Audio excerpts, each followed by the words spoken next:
Well, our next guest is actually an ex-professional broadcaster, so we thought we'd bring in the experience quality headphones for him.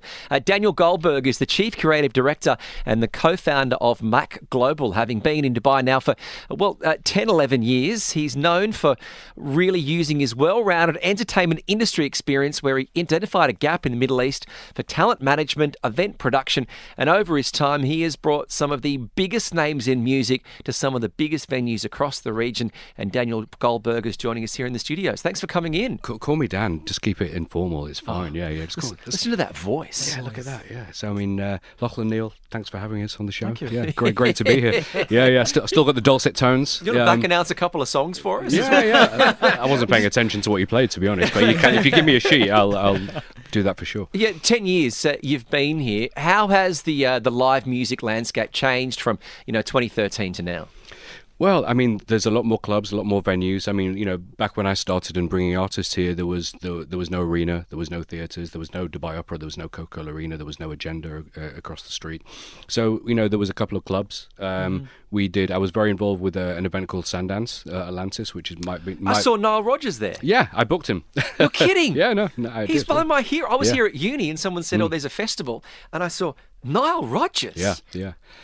So that was kind of just as they'd done the collaboration with Daft Punk. Yeah. I was familiar with who Nile Rodgers was anyway, and a lot of people were, but for the sort of modern audience, they didn't really know who he was. Right. So the Daft Punk thing was happening, and we Get Lucky and Pharrell and the whole thing. So we were just coming back. He was kind of having a bit of a resurgence, and we were just kind of on that cusp where we got him before anybody else did. So yeah, we did that. It was fantastic. It was about 5-6 o'clock in the evening. We did it as a kind of like sunset kind of act. It was great. I remember it clearly because we went there with uni. This was Sundance was out on the Palm. Right. And he wasn't the top bill. Jamiroquai was the major act, who's a great English act. But Nile Rodgers came in playing all these 70s songs that have been at everyone's wedding and everyone's birthday and sampled so many times that then Jamiroquai came on and the crowd was like, ugh. He was still pretty good. I remember Jamiroquai did a good 2.5 hours. We couldn't get him off stage, and I only know like one or two of his songs. He kind of must have done those like 15 times over. But no, it was great. It was. I'm glad you were at that show because that was one of my career highlights. Booking him and being one of the first to book him, and he's coming back to do another show in a few weeks, I think. Nile Rodgers. Yeah. Really? Yeah. Is it a private show? I'm not going to plug it because it's a competitor. Okay. But no, actually, no. I'm going to be nice because we've done a lot of work with Blah Blah, so he's coming back to do Blah Blah down on the JBR. So yeah, I've got to get on that. We got Pranav, our producer, Operation Nile. We'll definitely help you get some. But then whenever you're picking up artists, what is the criteria on selection? Is this the choice of the masses? Is this the selection by the clubs or the places or the venue, or is it like, hey, you know what? He's one of my favorites. Let me get him in. Well, I mean, sometimes I do get to book my favourites, few and far between. But in terms of, it's a good question. Look, we're promoters, so we try and sort of drive the agenda ourselves because we're taking the risk on the shows. We're putting money in the shows. So, for example, we've got Bastille coming to Coca-Cola Arena on November the 1st. Tickets available platinumlist.net. Little plug. Brilliant. But so smooth. Yeah, but with that, we actually had Lewis Capaldi booked in, and unfortunately Lewis Capaldi, had to pull out for health reasons. It's pretty common knowledge what happened there, and there's a whole Netflix documentary about it. So we thought, look, we've got to plug a gap, and we need someone. We wanted to put an arena show on before the end of the year. We were offered Bastille by the agent, and we thought, perfect, that's a great kind of replacement. So we wouldn't have done both, but because Lewis backed out, we thought, let's put another show in. And Bastille are on their 10th anniversary of their first album and their hit single Pompeii. So it was kind of a really nice fit. So to answer your question, it's different every time. Sometimes we get a brief and we say, can you book an artist for us? Sometimes we're promoting it, so we go out and speak to the agents and we look at who's touring around the region. A band might be touring in Australia, so let's try and get them on the way out to Australia, or they might be in Europe, let's get them on the back of the European tour. So every show is different, really. Is it making it easier to bring in the big names when there's more venues, when you've got things like Coca-Cola Arena and you've got these bigger facilities? I mean, it's one of those things, it never gets easier. It kind of always gets hard. It seems to get harder. I don't know why. Look, I mean, the good thing about the UAE is that we have we've got two arenas here. We've got Etihad and we've got Coca-Cola Arena. We've got great theatres. We've got Emirates Palace. We've got Dubai Opera. We've got some great outdoor venues, whether it's beach venues, whether it's Media City Amphitheatre. So for the consumer and the ticket buyer, there's so much more choice. And there's plenty of people to buy tickets, and there's a very vast demographic of people here to appeal to and sell to. So it's actually a very healthy. The UAE market, and Dubai in particular, is a very healthy concert and entertainment market. We also do a lot in the region, so we do a lot in Saudi. We're in a couple of weeks we're taking Russell Peters, the comedian, to Kuwait. We've got we're doing a lot with orchestral shows in Saudi Arabia. So we're very diverse, and we're very much pan GCC. But the UAE we'd consider it a mature market, not quite the same level as UK. No, but it's mature for the GCC. Absolutely, I mean it's way ahead. So it's actually it's a pleasure and a privilege, and we there's plenty of people to market to, and there's plenty of appetite, and there's a lot of disposable income here as well. So people want to go out to shows, people want to go to clubs, people want to go to concerts. So we just got to identify which demographic wants what and give the people what they want. But does it commercially also make sense to book an artist and do a pan GCC tour, keeping in mind that people want to see a particular artist within the GCC?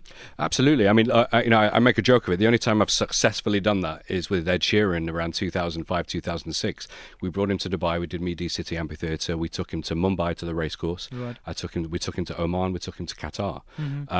So that was the first time we've done a major artist across 4 markets within a sort of 5 or 6 day period. But the challenge is the weekends are different in every market. Right. So Dubai now, our weekend is Saturday, Sunday.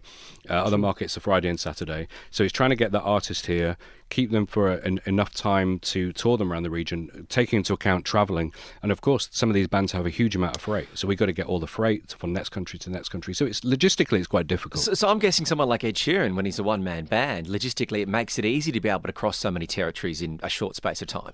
Well, it does. I mean, with him, he's just a guitar and a loop pedal, right? So, yeah. But he has a huge production. So we have to essentially make sure that production is replicated in each market. But if it's a band that carries their own kit, so if they've got a mixing desk or they've got their own drum kit that they want to bring, we have to consider that freight and the movement of that freight around a couple of markets over a very short period of time. So it's difficult. We're in conversation with Daniel Goldberg, the Chief Creative Director and co-founder of Mac Global. In the 10 years that you've been bringing some of the biggest names to the Middle East, who is still on the bucket list? Who is the jewel in the crown that you have got your eye on to bring here? Who we haven't done? I mean, I'm really lucky. We've done so many shows, and I've been lucky to book, some of my heroes. And I'm a big fan of hip hop, for example. So, I booked artists like De La Soul, and talking about Nile Rodgers. I mean, to book Nile Rodgers for me, he's the foundation of everything that I love about music. Yeah. From 70s disco and soul and what have you. So, I've been really lucky. But in terms of ones still on the bucket list, personally, I mean, I'd love to bring Jay-Z. I'd love to bring... Pranav's our producers, Jerry. I'd love to bring Eminem to Dubai. He's done Abu Dhabi, but I'd love to bring Eminem to Dubai. In terms of bands, I tell you, it was a highlight was The Killers for me when I booked them at Sundance. They were fantastic live. And in that vein... I mean, one of the legends, one of the legendary rock bands, I'd love to bring, Led Zeppelin or something like that, So, ones that are really kind of, but also not just Dubai. I mean, I'd love to tour more artists, but also not just Dubai. I mean, I'd love to tour more artists, I'd love to take more to India, honestly, if I'm being honest. When we did Ed Sheeran at the racecourse in Mumbai, he went on Jimmy Fallon a few weeks later and said that's one of the highlights of my career. I never in a million years thought I would be able to go to a country I didn't expect to ever perform in, and everybody knew my songs. And for me, that's the thrill. When you get a moment like that where on national US TV, the artist who you've basically taken to an emerging market has said that's changed their life, changed their world perspective, changed the game, and that's really what gives me the thrill of doing this job. Now, India is an untapped market from a lot of perspectives, but then when you take artists over there, does the challenge compound considering the fact that there is a massive cultural difference that they experience over there? No, because music spans all boundaries, and it's music is the common language for everybody. True. So like say you take Ed Sheeran and you've got 10,000 people in Mumbai singing his lyrics, but these are radio now is kind of, there's a common ground with radio. There's the top 40 hits, and pretty much every radio station around the world is playing True Western that. music, is playing the same thing. So, and of course YouTube, and the music just travels more freely now. Plus reels and everything nowadays, any hit song becomes all the more popular if it's doing well on reels. So does the Instagram count or the social media followers of these artists also matter when you're trying to book them? Well, we dig a bit deeper. We look into the actual the data behind the Instagram. So we're lucky we're part of Sony Music, so we get access to a lot of data in terms of really where the artist is streaming rather than how many followers they've got. Like, Or so geographies. we're looking at all right. So we're bringing Bastille. Like, how many, we can actually drill down to the detail of how many streams they're doing in a market, and that will really gauge the popularity. So it doesn't really matter how many Instagram followers they've got. It's kind of what is that artist doing in that particular market, and that's we try and be data driven as much as possible, but we also we have a good feel and good read of music and kind of who's popular where. So with a bigger artist, then it's common. You bring in Rihanna, you don't really need to worry about how many tickets Rihanna's going to sell. It's how many can you sell. Who have you got lined up? Because I know you've got some big UK bands that you want to come in and share. Absolutely. Who's coming? I'm just going to remind you. So next week we've got this IP called Throwback, which is kind of like a retro pop, boy bands kind of idea. And so we've got A1 and 911. That's at the agenda. 22nd of September. We've got a drum and bass night, which is kind of we're sort of we're trying to sort of get back to the grassroots of music. It's not all about 20,000 capacity arenas. It's like, let's give the people what we want. Like I said, so we were doing a drum and bass night called Project 174. That's at Media One Hotel. That's on the 6th of October. Total contrary to that is we've got Boney M, the Boney M Experience, and that's a Movenpick on the same night on the 6th of October.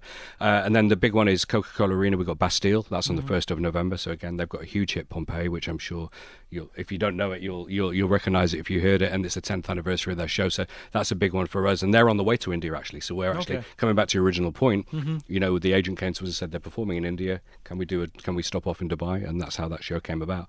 We've got Russell Peters again. That's in Q8, and that's a little bit later on the 8th of November.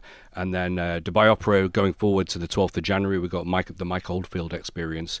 Tubular Bells. Yeah, exactly. Yeah. So he's not coming per se, but it's the tribute to his catalogue. Yeah. So our catalogue is very diverse. One of our production here, Noy's just got an Instagram account with about 300,000 followers called The Legends of Music. And this guy here is just like, every time you mention one of those names, his eyes are lighting up. That was the story with Tubular Bells. I think that was the album that kept Richard Branson afloat in his early days as a music that's right. And owner. And it was immortalised because the song itself was on the movie The Exorcist. So it became immortalised by that. So it sends shudders down my spine, if I'm being honest, because it scares me. Well, Daniel, we know how busy you are. Thank you for coming in and sharing your story. Most Congratulations on your success over the last 10 years. And, given that bands are out touring, everyone's back enjoying live music again, it's great that you can bring some of the big names here to Dubai. Thanks for having me. Really appreciate it. Thank Daniel you. Goldberg, the Chief Creative Director and co-founder of Mac Global on Talk 100.